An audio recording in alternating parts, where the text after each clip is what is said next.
Hey guys, Andy here. So today I'm reviewing the Xiaomi Redmi Note 3. You may have seen the unboxing that I did a week or so back. I've been using it as my main device since then. So time to talk to you about my experience. Now the first thing that it's not even the first thing I noticed, but the first thing I thought about was, well hang on, I only just reviewed the Redmi Note 2. I think that was released in August, and then this was released in November. Why such a short gap from one release to the next? And I still don't entirely know why. It's almost like they found a few things that they could do, and they wanted to do that and push the new phone out rather than just kind of wait a normal cycle until the next one. I mean, unless the Note 4s come in like February or something, I don't know. It seems a little bit odd. But I'll point out some of the differences between this and the Note 2 as we go. The first difference is the all-metal body. It does feel very good, feels very nice, but I suppose this is probably where straight away we come out with something that I'm not massively keen on. It's just that kind of rounded. Personally, I just think it sort of lacks character. It's a bit plain. I don't know. There's just something about it. I mean, it's stylish enough looking, and it might push the buttons of some people, but it's just, for me, it's just a little bit of a plain design. It's 8.7 millimeters thick, which again these days that is almost quite a thick device. We're down under 8 mil with some. In fact, I think the Redmi Note 2 is only 8.3, so it's almost half a mil wider. Now, obviously, it's half a mil really. Not a massive difference, is it? 164 grams in weight. It's got the off-center micro USB charging point like the Note 2. And I'm a little surprised they didn't, maybe if they're going to redo it, then maybe stick a USB-C charging point. But no, sticking with the micro USB. The buttons generally feel good. There's no mistaking if you press them or not. Nice and sturdy. Reasonable bezels. So not crazy large anywhere around. The fingerprint sensor in the middle of the back seems to be the chosen place these days. So my Note 5 has it on the home button. I think I do actually prefer it on the back there. Well, it works well for when the phone's in your hand. When it's obviously on a desk, not so useful. But in the hand, actually pretty good. Generally, I found it was quite responsive, quite reliable. Normally, if it didn't work, it's because I'd done something weird, like I just kind of, I don't know, I've slid my finger on, so I felt a vibration there that it didn't work. So you do need to you need to hit the sensor fairly squarely, but when you do, pretty reliable. You can record up to 5 fingerprints as well. Now, then to the next differences from the Note 2. There's no micro SD card slot. There's no removable battery. The battery will come to in a little while. So the actual internals of the device, we've got a 1920 by 1080 screen, 5.5 inch. It's IPS LCD. That's about 403 pixels per inch, and I would say on the whole that it's pretty good. As was the Redmi Note 2s. If you can see that, viewing angles. Pretty good. So definitely the screen. Apart from, I mean, I'm not an LCD fan. I like the dark, deep blacks. But actually, no, it is a good screen. It's not as bright as most, really, to be honest. In fact, it's the lowest that I've recorded since I've had my my light meter. I only registered 483 lux when it was at its brightest. Having said that, it's not that I had problems ever seeing it. Mind you, it's been pretty dreary and dull this last week, so it's not really been tested in bright light. The chipset is the MediaTek MT6795 Helio X10 chipset. Now, I think that's the same as the Note 2, as is the octa-core 2 GHz Cortex A53 CPU. No changes there, nor are there in the GPU, which is the PowerVR G6200. This has 32 gig of storage and 3 gig of RAM. Now, I don't know if it's just the model I had, but my Redmi Note 2 only had 2 gig of RAM, so there is an improvement there. It's a dual SIM slot on the side. They are micro SIM, be aware. You do get a little piece of paper in the box that says don't use an adapter. I'm using an adapter, fine. It's come in and out up to this point with no problems. We do actually have an IR blaster, as did the Note 2 on the end there.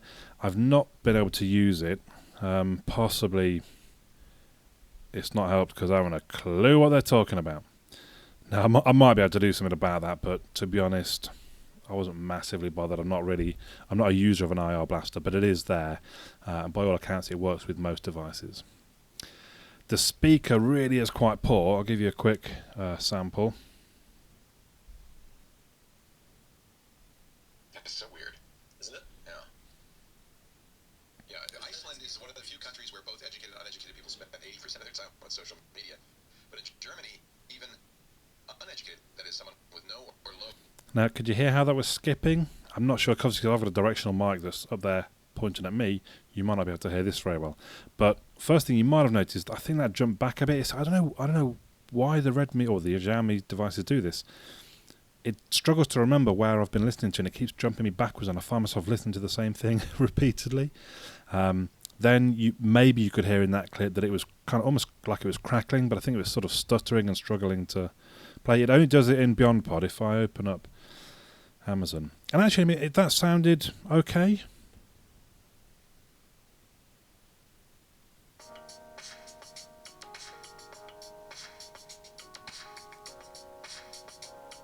So that actually sounds fine. Well, again, you might not be able to hear it too well. But in testing with my sound meter, it's actually one of the quietest microphones that I've tested. But, I like my microphone, and I wouldn't call it an issue. I could hear the podcast if I've made some phone calls where I'm using the speaker, and everything has been fine. Then let's mention the camera. So on the back, we have a 13 megapixel camera.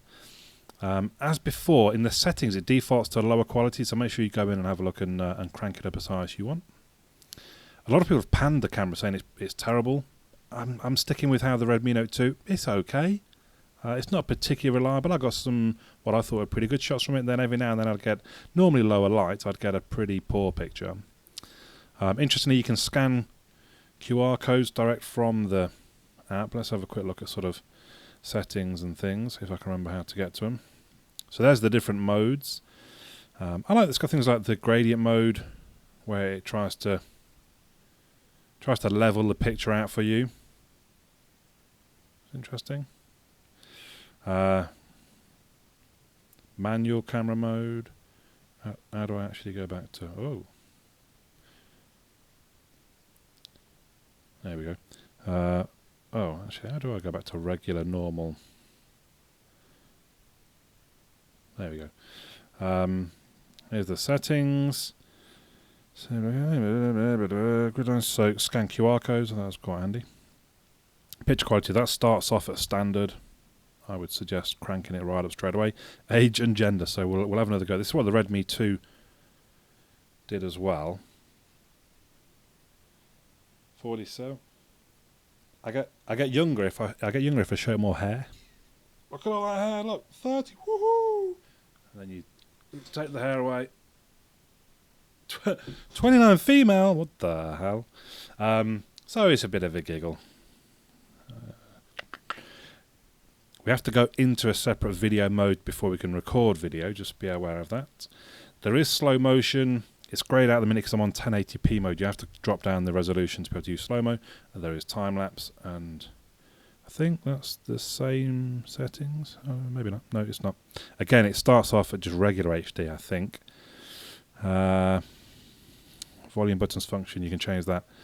One thing you have to give Xiaomi, they do make their ROMs very customizable. You can do all kind of things that a lot of time with Android used to only be available in the custom ROMs. I think these days Android is becoming more feature-packed, and definitely even just people like LG and Samsung cram a lot of features into their ROMs, and Xiaomi probably is as feature-rich, if not more feature-rich, than most. Then the video, as you saw, the slow-mo and time-lapse, generally the video I thought wasn't too bad. It looked better than most in low light, but it drops the frame rate to enable it to do that. And actually, myself included, I don't like when that happens, because there's nothing you can do in editing to help a drop frame rate. But there you go. Anyway, then on to the software. So the software we get is MIUI 7 stable, so there will be sort of beta versions, basically weeklies, I think. Updates do come down 700 meg at a time. There's no like small patches. It basically downloads the whole ROM, I think, and then just patches it to you. But they seem. I mean, I've had one of them already, so no problems there. I should point out. So a lot of people buy these from, like, I don't know, GearBest, Honorbuy, AliExpress. When it comes, it'll have Google Play installed, but I feel more comfortable to factory reset the device, set it all up fresh. The problem being, when you factory reset, it actually wipes out the Google Play Store. So you have to then find, there's a Google installer APK. You find it on the Xiaomi forums. You have to run that. The top tip is, so you go to install the Play Store. It then says, well, you need Google Framework. You say, yes, please. It shows you 4 different apps, one of which, I think, again, is like the Play Store. Don't install the Play Store. Install the other 3, which will be that Framework and I forgot what the other 2 bits were. But cancel on the Play Store. Reboot the device, then install the Play Store and everything else, and you should be good to go. So as you can see, I've got regular Google Play Store, my apps, waiting to be updated, in fact. Yeah, I've often found it's not as good as Notify Me. I had a few Hangout messages that it didn't tell me about. I've got updates there it didn't tell me about. Dropbox only seems to sync photos when I actually open the Dropbox app. So it might be this sort of aggressive battery management and power management that's just shutting things down or stopping them from notifying me. So that would be a bit of a concern, to be honest. One tip, when you do reinstall the Google installer, be very careful and make sure you've checked and installed everything you will need. So for 2 or 3 days, I hadn't twigged. I'd missed out the contacts syncing app. So I kept going to the dialer, or I'd get a text message. You'd have a number. I didn't know who it was from. It was after a couple of days. I thought, this can't be right. I must have missed something. And I ran the installer again and saw there was a contact syncing. I just thought you log in with your Google account and it was automatic. No, there's actually an APK or an app that has to do that bit for you. There's no particular search in the settings, which is a bit annoying because it's in quite a different order to how I'm used to them. It would have been so handy as a little search that I could type in things. Now, in theory, you can type a search into there, Wi-Fi, and there's the setting, but it doesn't always seem to work. If I try one, because I'm fairly sure there's a one-handed mode, there's nothing there. Also, I'm not entirely sure why, because I've got Google app isn't installed. You see that? But I have got Google Search installed, so I'm not quite sure why it doesn't link up through Nova. This, I should point it out. Actually, I've got the Nova launcher installed. I just can't stand the Apple style. All my icons on a home screen, almost like order that you install them sprawled across my screens, and not being able to use widgets. So fairly quickly, I put Nova on, and I'm not going to apologise about that. To me, that's the best way to do it. The other thing, and I probably shouldn't have dismissed my notifications, as before, as with the Redmi Note 2, you can't expand smart notifications. So when it tells me I've got 2 new emails, I really like to be able to go and just see what the emails are about. Can't do that. You have to tap to go in to actually see them. So to me, that's actually quite a big annoyance. That's quite frustrating. Themes are very easily installed. And now I have got a Xiaomi account. It sort of remembers the different themes that I've used, and to install one you literally just tap apply and it's going to change icons and all sorts. But actually, because I'm using Nova and an icon pack, I think I have to take those back off for it to have any effect, so I won't bother applying it for you at this point. Permissions come up as you need them, or as the device needs them. It says to you, this is trying to do this, do you want to allow or deny? That's quite good. I mean, that's the way that Android is going anyway these days. As before, there's weird sort of, I guess it's a feature, but I'm really not used to it at all. Where's downloads gone? Downloads. We have to go to settings. Download size limit. So it defaults to 1 meg. 1 meg. What these days is less than 1 meg? So when that's on, and you go to the Play Store, you're out and about, you're not on Wi-Fi, you go to the Play Store and you ask to download an app, it's going to tell, well, let's do it. Let's turn off Wi-Fi. Let's go to the Play Store. And let's try and install pretty much anything.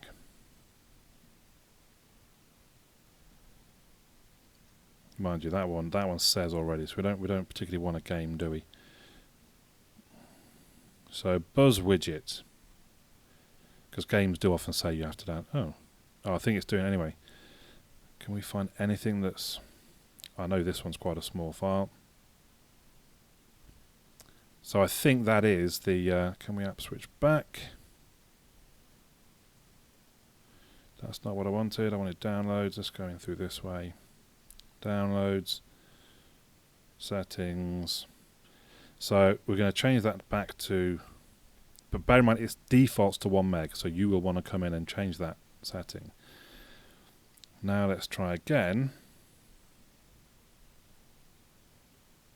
We're not on Wi-Fi, so take to proceed.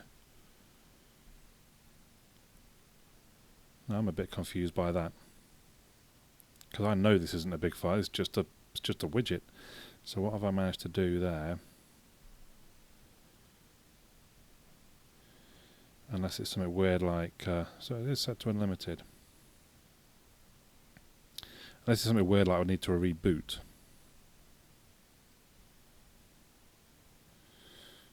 Possibly just need to reboot. I'm a little worried by that, in fact, because I was fairly sure I'd been installing things no problem at all without using Wi-Fi. It might be because I went in and changed it to 1 meg. Anyway, be very wary of that. I won't sit here and make you wait while I reboot. Actually, no, I will. I'll reboot, because I kind of want to know myself, and I'm sure you do as well. So, I'll be back in a second. Right, we're back up. Let's have a look.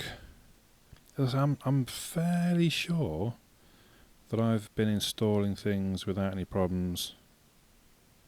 Let's just try a keyboard, look. Right, so that's, don't actually want, I'll just cancel that. So it is fine now.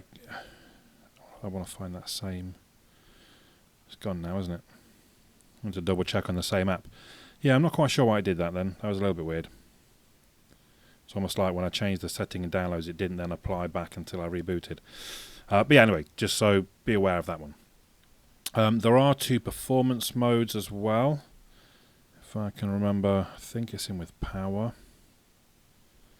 Where is power? Is that an additional? Not quite sure. There we go.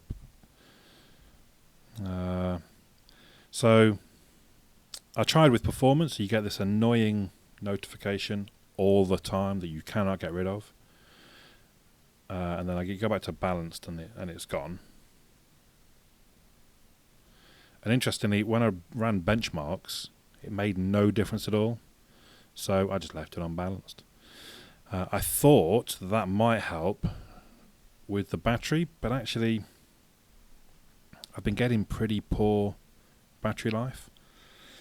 Now it's saying 1 day and 20 hours remaining. I don't know where it gets that from, because I've not really been, oh yeah, just percentage together. I've never got that kind of life from this. Let's go to battery use. So screen has only been on for, actually 2 hours 38. Really? Okay. That surprises me. Oh yeah, I was doing battery testing, which was, I had the screen on for an hour. So I've only been on from 6 hours.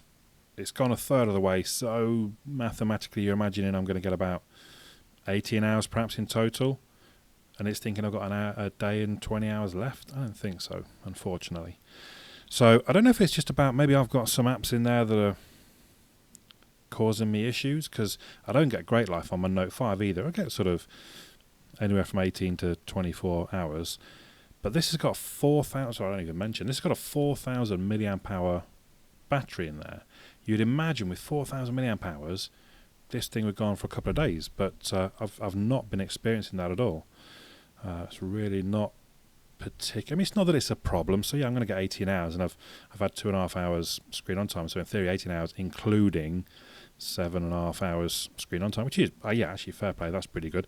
But I've had days where I've been to work, I've come home, and then as I plug in to charge it in the day, I'm down at kind of 30%.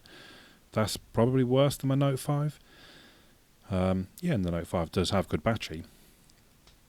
I did do a new battery test, and it did come in just behind the Note 5 with, I think it was 88% when the Note 5 was on 90, and the other device I was testing, that the Le TV, came in at 86.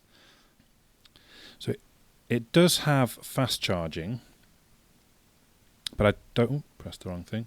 But I don't think it's kind of Qualcomm's fast charging. It's just, it will charge quite fast. Given that it's a 4,000 milliamp hour battery, we come back to, so here we go. So I plugged it in at 31% just after 1:15.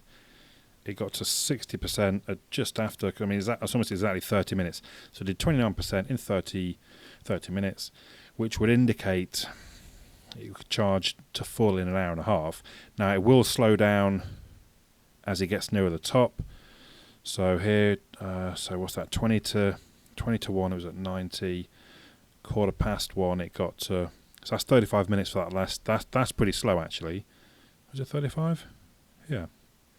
35 minutes for that last 10, well 32 minutes, for that last 10%, that's quite slow.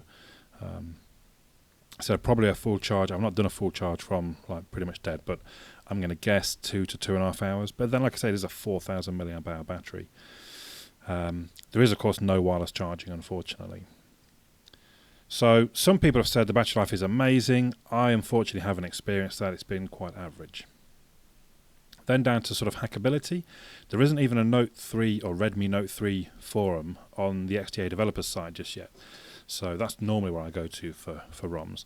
There are a few on the MIUI forum though, so if you wanted to try a few different things, they are there. So, my conclusion. It is definitely an improvement over the Redmi Note 2, but then I paid about £40 more for it, at about £180, including sort of shipping and everything. The design and feel of the device is good. Not necessarily my cup of tea, but it is good. It feels well made. I think you could pass this off as a, I don't know, sort of a £300 or so device, even though it's under 200. It is very customizable in the settings, but then on the downside, the battery for me disappoints. But it is, I mean, it's a nice device. The OS is very smooth. And definitely is a very capable device. The camera is average, and the speaker I would probably say is average. So it is a decent device for the money you pay. Is there anything else better around that sort of price mark? I don't know. I'm looking, I suppose, is the answer to that. And I do have the Le TV LE 1S at a very similar price point and very similar specs that I'm trying out after this device. So, yeah, I quite like it. Is it an improvement over the Note 2? Yeah, it is. The fingerprint sensor and the expanded battery, the element, the all-metal body. It's a reasonable device. I don't know. It just doesn't have that thing. It doesn't excite me, unfortunately. So it's not particularly my cup of tea, I suppose. It's not one I would be okay if I was told, well, you've got to use that now for 2 months or something. Okay, all right, fair enough. But it's not, it just doesn't.